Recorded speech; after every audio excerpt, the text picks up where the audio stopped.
When Daniel died, I thought the worst had already happened. I thought the day I buried him was the day everything would change. But I had no idea what was waiting for me next.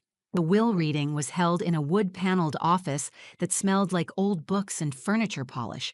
I sat across from people who had never once tried to hide how little they thought of me. His sister, Claudia, barely looked at me. When she did, it was with a smile that wasn't really a smile, more like satisfaction, like she'd been waiting for this day. She leaned toward me and whispered, "You'll get nothing." He only loved his real family. My hands were trembling, but I kept them in my lap.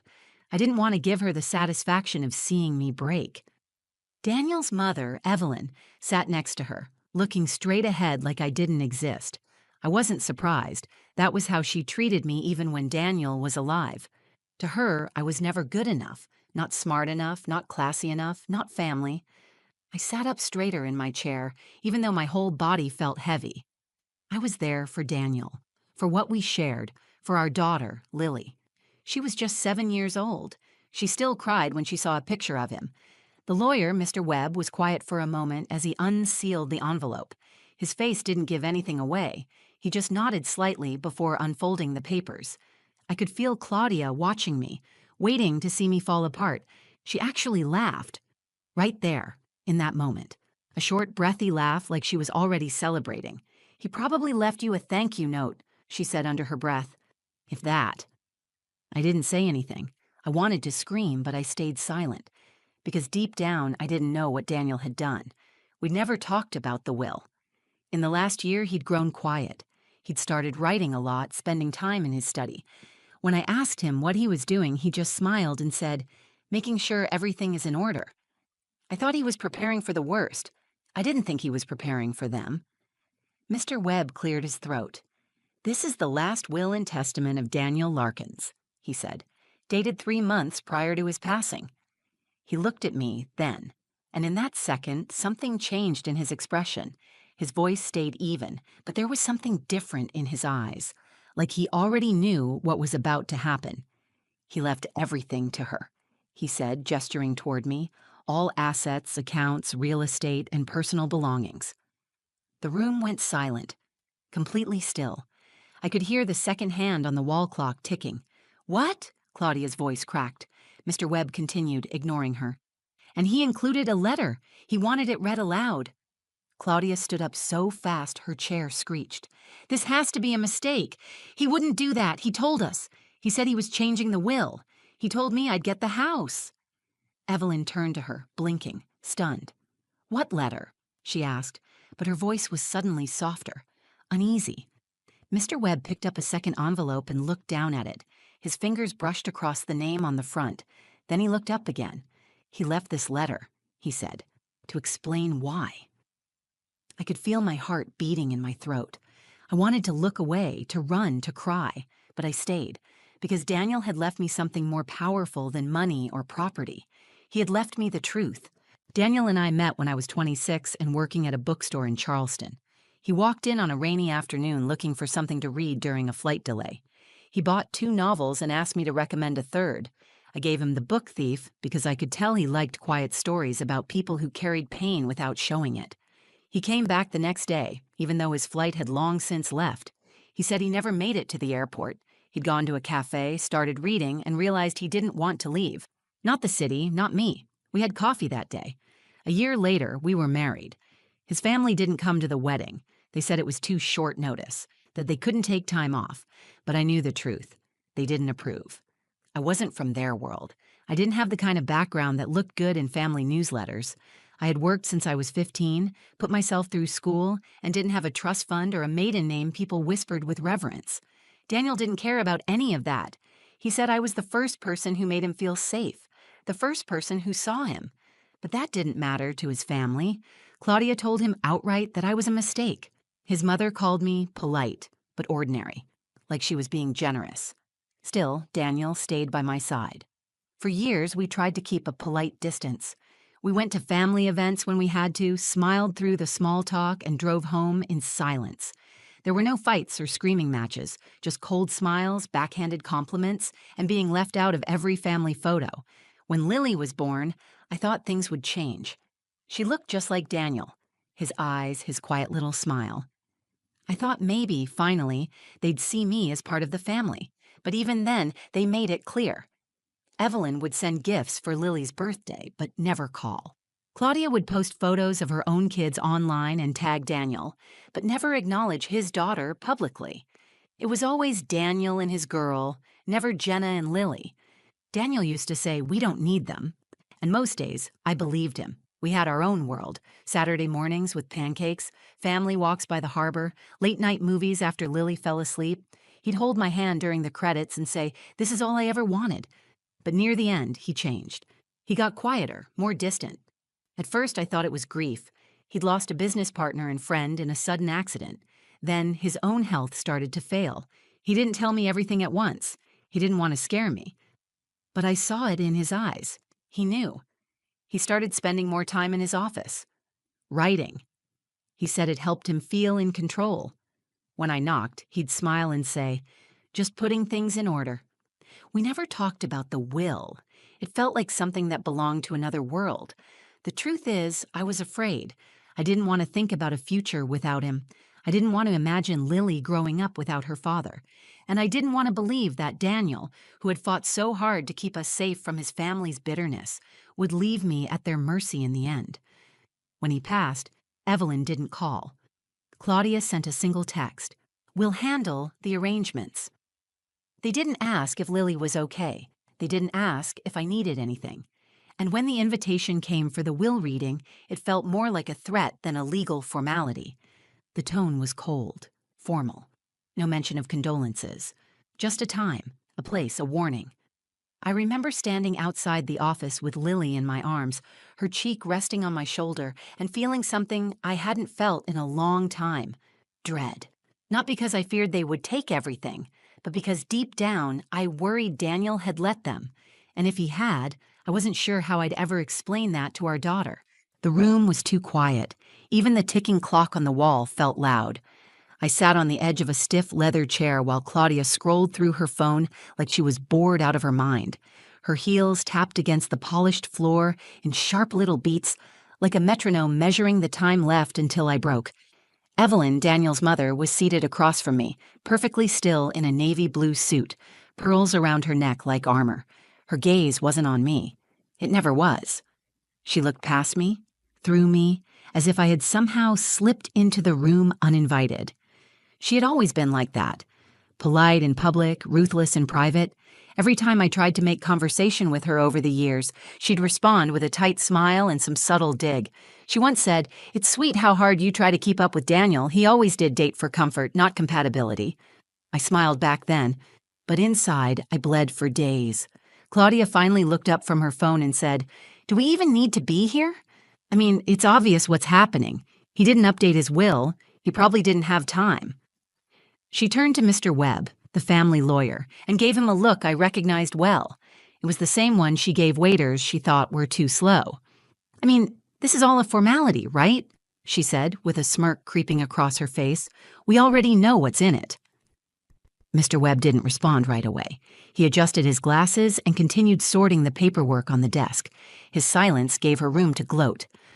"Honestly, Jenna," she said, turning toward me now, "you had your little fairy tale. You got your wedding, your baby, and your 10 years of playing house. But we both know Daniel wasn't going to let that continue. He told me he was fixing things." I wanted to scream. I wanted to grab something and throw it across the room, but instead, I just looked at her and said, "Daniel didn't talk to you in the last 6 months of his life. You have no idea what he was thinking." Claudia shrugged. "He didn't have to. Family doesn't need constant updates to understand each other. We just know." I looked at Mr. Webb then. He met my eyes for the first time and gave a small, unreadable nod. I wasn't sure if it was reassurance or just acknowledgement, but it was enough to keep me steady. Evelyn finally spoke, her voice cold but deliberate. "Daniel made mistakes. We all do. He let himself get distracted. But I believe, in the end, he realized where he truly belonged." She glanced at Claudia and gave the smallest approving nod. "And it wasn't here," she added, turning her gaze directly to me. Lily's name wasn't spoken, but I felt the sting of it anyway. This wasn't just about me. This was about my daughter, my little girl who had lost her father And now, potentially, everything else he had ever worked for. I clenched my hands together in my lap, my wedding ring pressed into my palm. I thought about all the nights Daniel had carried Lily to bed, all the times he'd sat beside me quietly while I cried over the coldness of his family. He had seen it all. He had held me. He had promised he would never leave me unprotected. Now I had to believe he meant it. Claudia leaned closer. Her voice was lower now, but sharper. You think this will be some kind of movie ending, but this is real life. There's no last-minute twist. There's just facts and signatures and bloodlines. You were never one of us. She leaned back with a satisfied sigh. And once the papers are read, you'll walk out of here with nothing but his name. That's all he left you. A memory, Mr. Webb cleared his throat. The papers were now organized on the desk. A thick envelope rested on top. We'll begin now, he said. The smirk faded from Claudia's face. I stared straight ahead, my heart pounding. Not from fear anymore, but from something stronger. Conviction. Mr. Webb's fingers moved slowly as he opened the thick envelope. The tension in the room had turned solid. No one spoke. No one moved. Even Claudia's smug expression had frozen, like she was suddenly unsure of her footing. I sat completely still, my back straight, my hands folded tightly in my lap. I could feel my pulse in my fingertips. It wasn't fear anymore. It was something sharper, something wired into my bones. I wanted the truth. Whatever it was, I was ready for it. Mr. Webb cleared his throat, unfolded the letter, and said, "This was written by Daniel Larkins and dated 3 months before his passing. It was delivered to my office by Daniel himself and witnessed under standard legal procedures." Claudia shifted in her seat. Her mouth opened like she was about to interrupt, but she didn't speak. Evelyn leaned slightly forward, her eyes narrowing. There was a flicker of something. Doubt, maybe. The first crack in her unshakable mask. Mr. Webb looked at me. Not coldly, not pitying, just steady, like he understood this was more than a legal formality. He turned his eyes back to the page and began to read. To my wife, Jenna, if you are hearing this, I'm gone. And I hate that. I hate that I'm not there to say this to you myself, but I need you to hear it clearly, without anyone else twisting the meaning. He paused. I could see the edge of emotion touch his voice, though he tried to keep it buried under professionalism. You were the only real thing in my life. You were the person who saw me when everyone else only saw what they wanted me to be. I didn't always say it. I didn't always show it well. But everything I built for you and Lily. Claudia let out a small sound, part scoff, part disbelief. But no one acknowledged her. Mr. Webb kept reading. My family never truly knew me. They knew the version of me that kept the peace, that smiled on holidays, that sat through lectures and nods of disapproval. They never knew the man who read poetry at 2 a.m. or cried watching Lily's dance recital from the back row. They never wanted to know that man, but you did.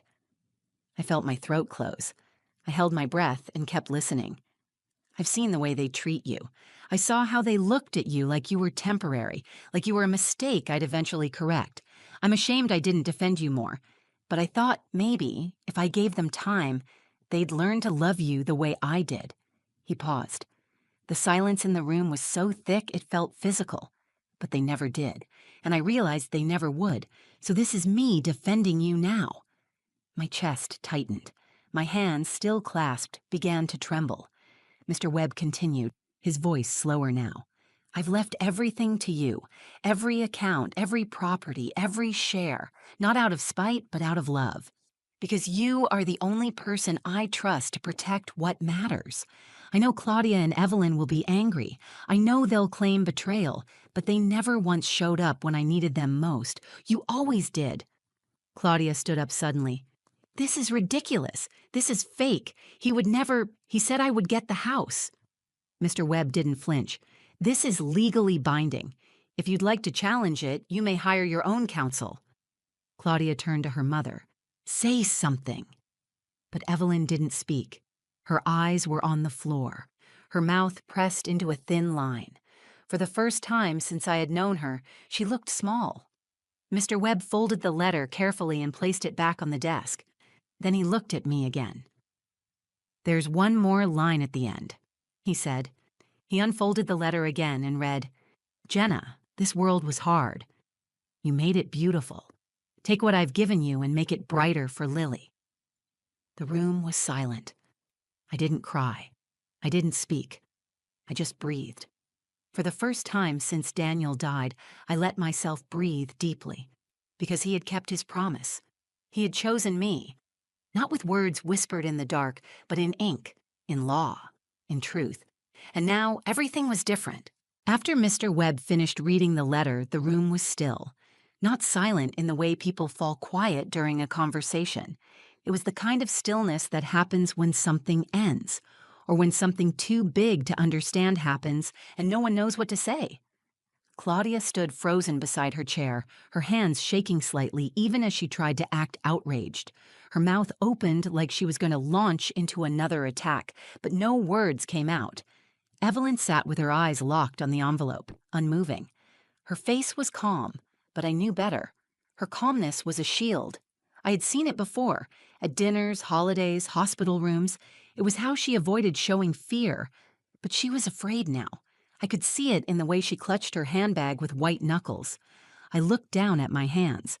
I was still holding Lily's favorite hair tie, the one she made me promise to keep in my pocket while I was away. I had brought it for comfort, a tiny circle of elastic and glitter, shaped like a star. It felt like an anchor in my palm. I wasn't alone in that room. I had a reason to stand tall. Mr. Webb slid a packet across the table toward me. "This includes all the legal documents, transfer deeds, and next steps. If you need assistance executing the estate, my office is here to support you." Claudia finally found her voice. "This is theft. It's emotional manipulation. She got him sick and isolated him, and now she's cashing in." Her voice cracked halfway through, and it took all the venom out of her words. She was breaking apart in real time, and part of me wanted to feel sorry for her, but I couldn't. Not after everything she had said.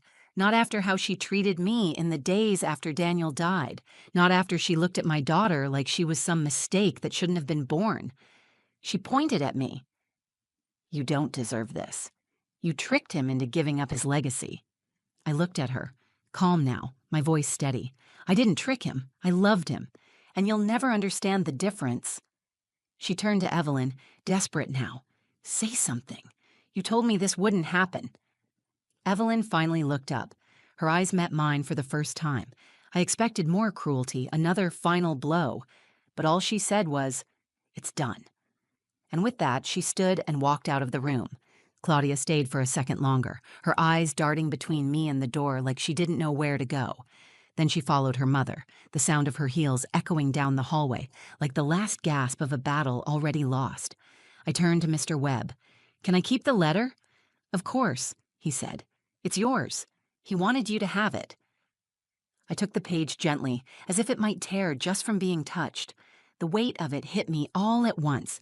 His words, his trust, his love, written out in ink and sealed away for this moment.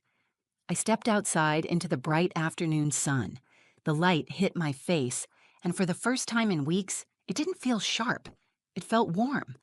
I walked down the steps of the office, letter clutched to my chest, and called Lily's name into the wind, even though she wasn't there. I wanted to tell her everything, that her daddy saw us. He protected us. That love is louder than hate when it's chosen every single day, even in silence.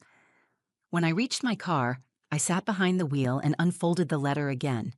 I read it 3 more times, each word pressed into me, branding my heart with something I had been missing since the moment he died. Certainty. He hadn't left me with a war. He had left me with peace. And in that moment, I understood. Daniel didn't just give me an inheritance. He gave me a voice. He gave me the right to stand in the center of the life we built and say, without apology, this was real, this mattered, and I belong here. 2 weeks after the will reading, I stood in the middle of our living room with the sunlight pouring across the floorboards, watching Lily dance in her pajamas. She spun in circles, arms out like wings, humming a tune only she understood. The sound of her bare feet thumping softly against the wood was the only music I needed. This house, the one Claudia said I would never keep, belonged to us now, not just legally, but in spirit. Every room carried a piece of our story, the nursery, where we first brought Lily home, The hallway where Daniel and I would leave notes to each other in the morning. Kitchen where he would pull me close while pancakes sizzled on the stove, just because he could, and yet it wasn't about the property. It never really was. Daniel didn't leave me money so I could win. He left it because he knew what I would do with it. He knew I would build a life for our daughter, one that wasn't shaped by bitterness or exclusion. He trusted me to carry his legacy forward, not through status or tradition, but through love that showed up every day. I kept his letter framed on the mantel. Some nights, after Lily fell asleep, I would sit in front of it and read his words again, not because I needed reassurance, but because I wanted to remember exactly how he saw me, not as a placeholder, not as a mistake, as his choice, his peace, his home. I opened a bookstore last month. It's small, tucked into the corner of a quiet street downtown. I named it Lark and Lily, a tribute to the two hearts that gave mine its shape. The space smells like paper and fresh coffee. Children come in with wide eyes and their parents linger in the corners thumbing through pages. It's the kind of place Daniel would have loved. He always said books saved him. I think they're saving me now, too. Claudia never followed up legally. She threatened, but it was noise. Empty, angry noise. Evelyn mailed a letter 3 weeks after the reading. It was typed. No greeting, no apology, just a statement that said she wouldn't contest the will, followed by a request to pass along a family photo of Daniel if I found one.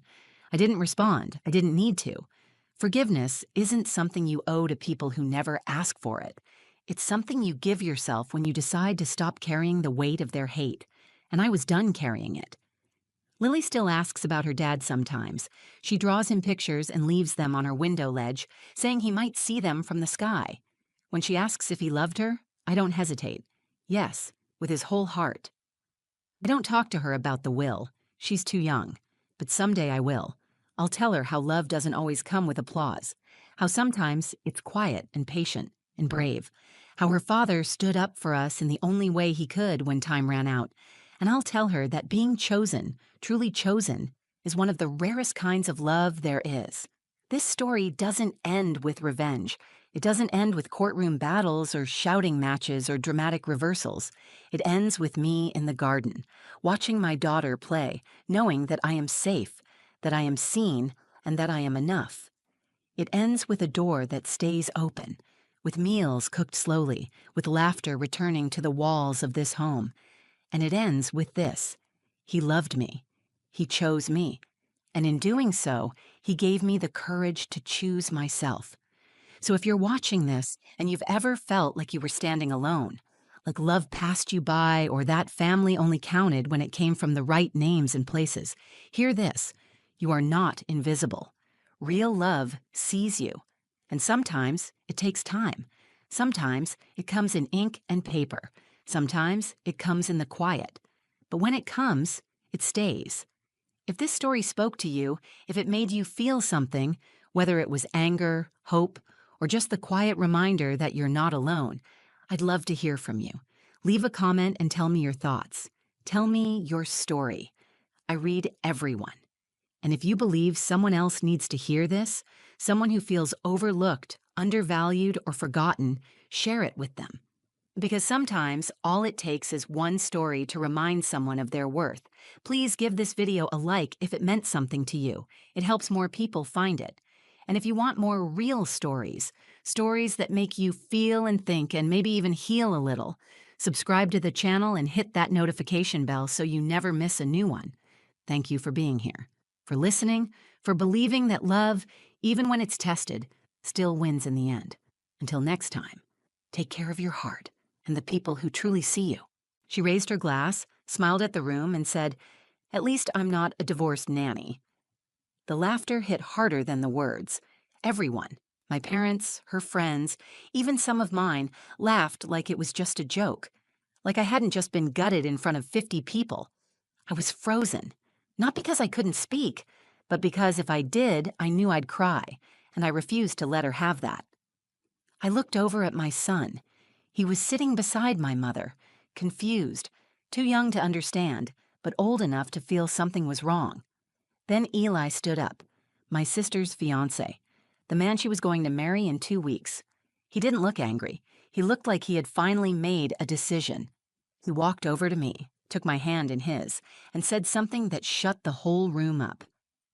"She's the reason I'm alive today." Gasps. Silence. Then he walked out, but not before dropping her engagement ring on the table. And my sister? She started crying. I never wanted to go to the engagement party, that's the truth. I tried to convince myself it was just anxiety, just nerves. But deep down, I knew what it really was. I didn't want to be put on display. I didn't want to walk into that beautifully lit magazine-perfect backyard and feel like the cautionary tale everyone whispers about. But I went.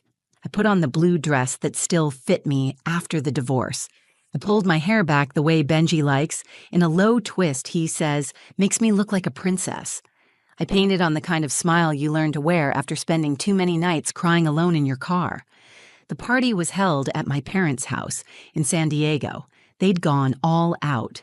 String lights in the trees, a bar with handcrafted cocktails, a live jazz duo playing soft background music. Everything looked perfect. Everything always does when it comes to Callie. Callie is my younger sister by 6 years. She's tall, thin, impossibly polished. The kind of woman who speaks in bullet points and wins arguments with a smile. She's also the kind of person who knows how to cut you with a compliment. And I've been bleeding from those cuts for years.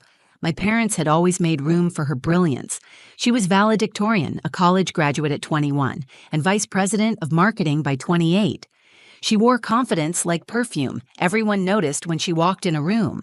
I, on the other hand, had a baby at 27, quit my job to raise him, and then watched my marriage fall apart while I worked days as a nanny and nights cleaning Airbnb rentals just to cover groceries.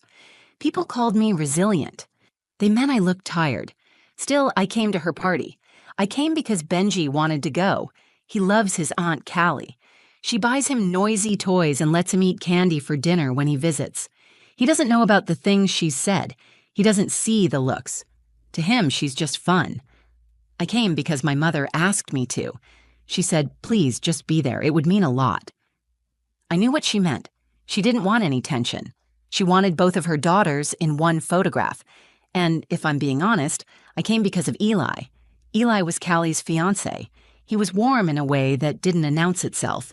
Quiet. Observant. The first time I met him, he asked me how I was. And when I said, "Fine," he waited, like he knew I wasn't.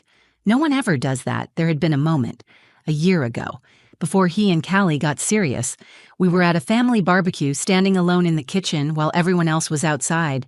He asked me how I was doing after the divorce. I said, "I don't know how to start over." He looked me in the eyes and said, "You already did." That was it. One sentence. But I thought about it for days. Then he started dating Callie, and I buried that feeling. Deep. At the party, I stood near the back. I kept my hands on Benji's shoulders as he watched the musicians. I watched people flit around with their drinks, trading success stories and vacation plans. I stayed quiet. I smiled. I let myself fade into the edges. When Callie walked out with Eli to make their toast, she was radiant. She wore a white cocktail dress that probably cost more than my month's rent. She took the mic with ease, laughing, thanking everyone, saying she couldn't believe how lucky she was to be marrying such a perfect man. And then she looked at me. It was only for a second, but I felt it, that flicker of mischief. I knew something was coming, I just didn't know it would be that cruel. "Some of us took different paths," she said. I climbed the ladder, and Nora, well, she became a divorced nanny, but hey, at least I'm not both. The crowd laughed, loudly, naturally, the way people do when they think a joke is harmless. But it wasn't harmless. It was a knife, and she twisted it with a smile. My mother looked horrified. My father raised his eyebrows but said nothing. Eli didn't laugh. He looked at me, and I looked away, because I felt it again. That sting, that old familiar shame. And I knew, no matter how hard I tried to ignore it, that this night had already taken a turn. The laughter didn't last long, but it lasted long enough. Long enough for my son to look up at me with wide, uncertain eyes. Long enough for my mother to shift in her seat and pretend to sip her wine. Long enough for Callie to bask in the moment she had created, my humiliation delivered with charm, masked as wit. I stood still, trying to keep the heat in my face from rising to my eyes. I focused on Benji. His innocence was my anchor. He reached up and held my hand. Maybe sensing the silence around us had changed. "Why did they laugh, Mama?" he asked. I squeezed his hand and smiled down at him, because sometimes grown-ups forget to be kind. Callie continued her toast, completely unbothered. She thanked our parents, she made a joke about Eli leaving his socks around the house, and she ended with a glowing tribute to their future together. Everyone clapped, people raised glasses. Someone shouted, "To the bride!" I didn't move. I couldn't. My father avoided my gaze. That told me everything. He loved Callie's ambition. He loved that she made him look good. When I dropped out of grad school to raise Benji full-time, he stopped asking me about my plans. Eli stood beside her, stiff, eyes not on the crowd but on me. I noticed the way his jaw clenched when Callie said my name, the way his hand left hers after she made the joke. He didn't laugh. He didn't smile. He just stood there like he was watching a train crash in slow motion. I didn't expect him to defend me. This was her party, her stage, her moment. But a part of me wanted someone to say something, to acknowledge that I had just been made a punchline. My brother, Micah, walked up to me a few minutes later. He's younger than me, but he's always been protective. He leaned in and whispered, "You okay?" I nodded. He glanced toward the head table and said, "She's always been like this. You know that." I nodded again because I did know. This wasn't new. Callie had spent her life making me the comparison she used to feel better about herself. She didn't hate me. She didn't love me either. I was just a mirror she used to keep her reflection clean. Micah sighed. "If it makes you feel better, she's losing points with Eli, fast." I looked at him. "What do you mean?" "He hasn't taken his eyes off you since the toast." I didn't know how to respond to that. I didn't want to. I didn't want to believe that any part of Eli's gaze could be about anything more than sympathy. I didn't want to hope for something I couldn't afford to want. But I felt it too, that quiet tension humming in the space between us. I watched Eli from the corner of my eye. He whispered something to Callie. She smiled, nodded, and turned back to her friends. Eli didn't sit back down. Instead, he stepped away from the head table and started moving toward me. My stomach dropped. He walked past guests, through clusters of laughter and clinking glasses, and stopped in front of me like he had rehearsed it. "You okay?" he asked, voice low, eyes searching mine. I wanted to lie. I wanted to say yes, but I didn't. "No," I said. His face softened. "I'm sorry she did that." "She's your fiancée," I said. He didn't answer right away. Then he said, "That doesn't mean I agree with her." We stood there for a beat, the noise of the party muffled by whatever passed between us. It wasn't romantic. It wasn't nostalgic. It was something more dangerous, truthful. "You shouldn't have come," he said. "I didn't want to," I admitted, but I thought maybe this time would be different. He nodded like he understood something deeper than I was willing to say. Callie called out to him from across the patio, her voice sugary and light. "Eli, baby, come take photos." He looked over, then back at me. "I'll be right there." I watched him walk away, but something in me had shifted. Something about the way he looked at me, the way he didn't laugh, the way he stood between me and her words. It stirred a part of me I thought I had buried. I didn't know what was coming next, but I could feel it building. The air had changed. The night wasn't over, not even close. The rest of the party blurred around me. People moved on from the toast like it had never happened. They filled their glasses, posed for pictures, and laughed at stories I wasn't part of. But something had cracked under the surface, and I could feel it widening. I didn't eat. I didn't drink. I sat on the edge of the garden wall while Benji ran in circles around a fountain. He had found another kid to play with, which was a gift. It gave me room to breathe. Eli never came back to our side of the patio. I watched him standing beside Callie in the photo line, his hand loose in hers, his smile strained. She kept fixing her hair, tilting her head toward him, adjusting his jacket like a stylist instead of a fiancé. He looked like a man being posed for a life he wasn't sure he wanted anymore. Every time our eyes met, I looked away. Not out of guilt, but confusion. What was I supposed to do with whatever was happening between us? What did it mean that he had come to me after the toast, that he had stood in front of me like a shield? I had spent years silencing my instincts to keep the peace. I stayed quiet in my marriage when I should have spoken up. I kept things inside because I thought that made me strong, but I was tired of strength being measured by how much I could endure without breaking. So I stood up. I walked to the edge of the patio and took one slow breath, then another. I didn't plan to say anything. I didn't plan anything at all, but I found myself walking toward Eli. He saw me first. He stepped out of the photo line before I reached him. Callie looked confused, then annoyed. She followed his gaze and saw me walking up. I stopped a few feet away, not wanting to cause a scene, but needing clarity. "I don't want this to be a thing," I said. "Whatever you're feeling, whatever that was earlier, I don't want it to become some kind of fallout you'll regret tomorrow." He looked at me like he was studying the truth behind my eyes. "I won't regret it." I swallowed hard. "She's your future. You're building a life together." "No," he said. "She's building an image. I've just been standing in the frame." That hit harder than I expected. "She loves you in her way," I said. "She loves the version of me that looks good beside her," he replied.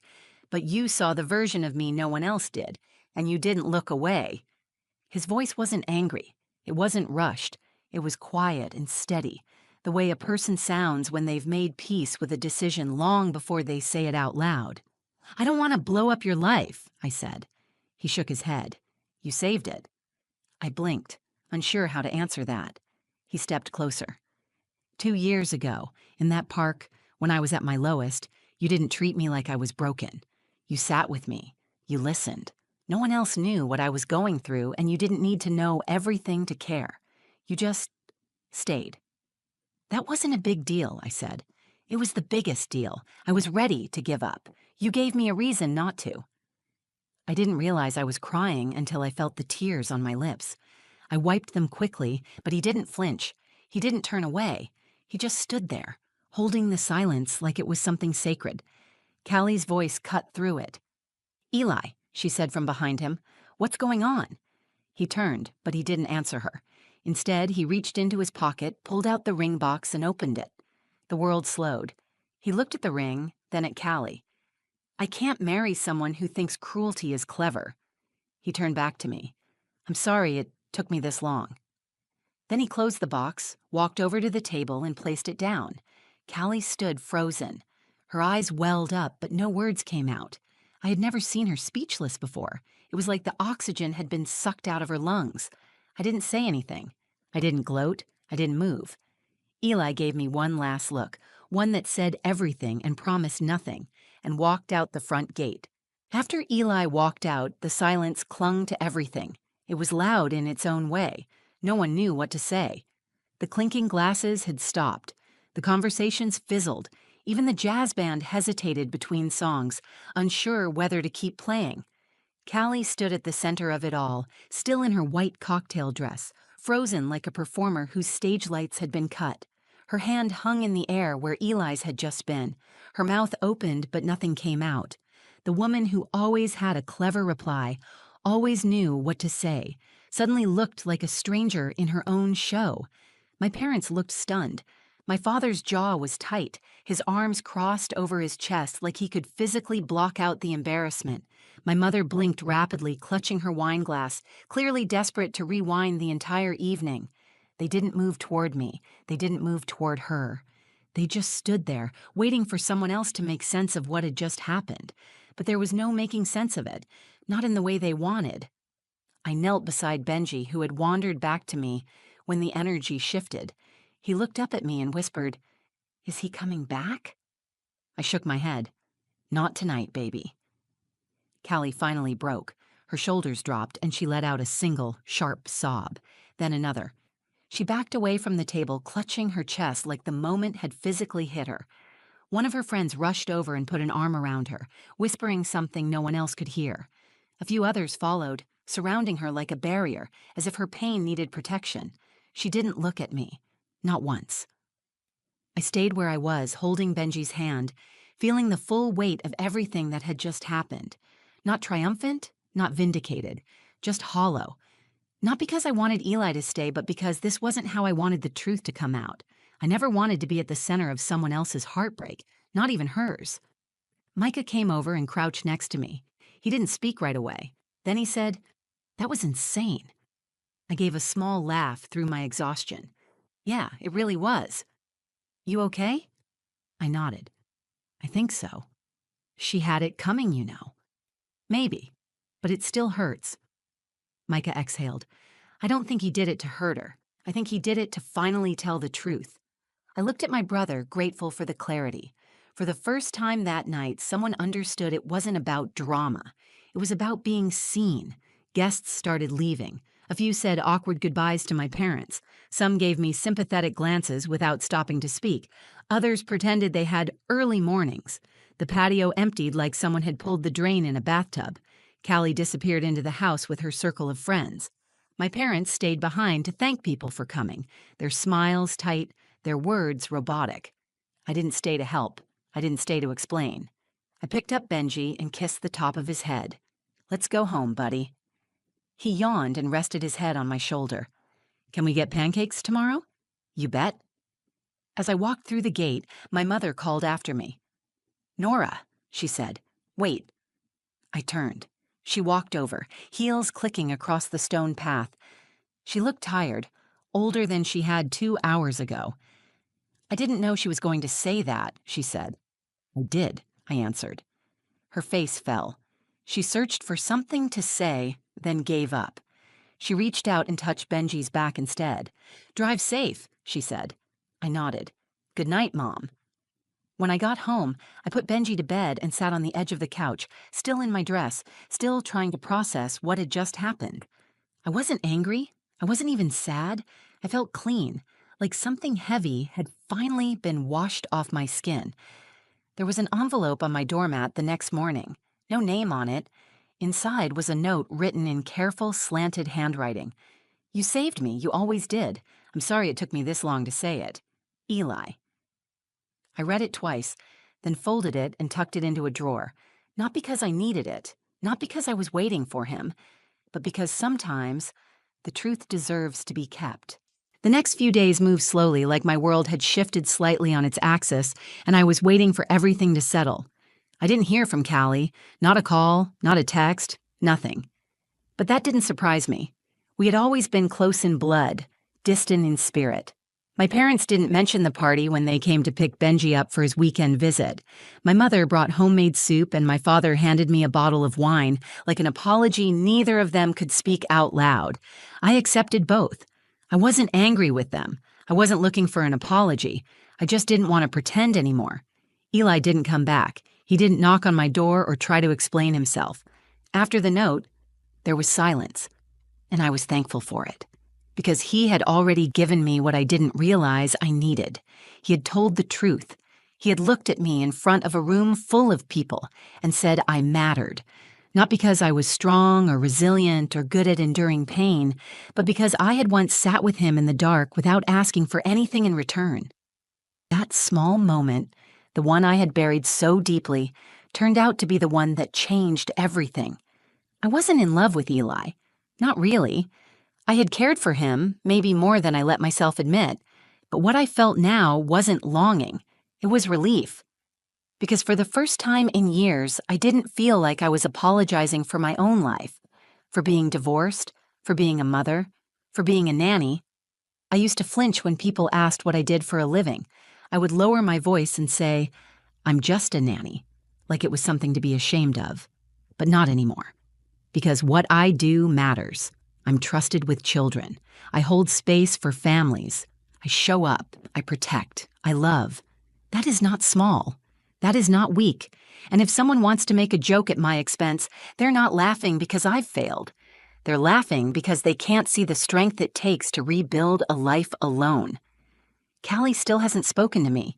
She's grieving in her own way, and maybe she doesn't know how to be vulnerable without dressing it up in sarcasm.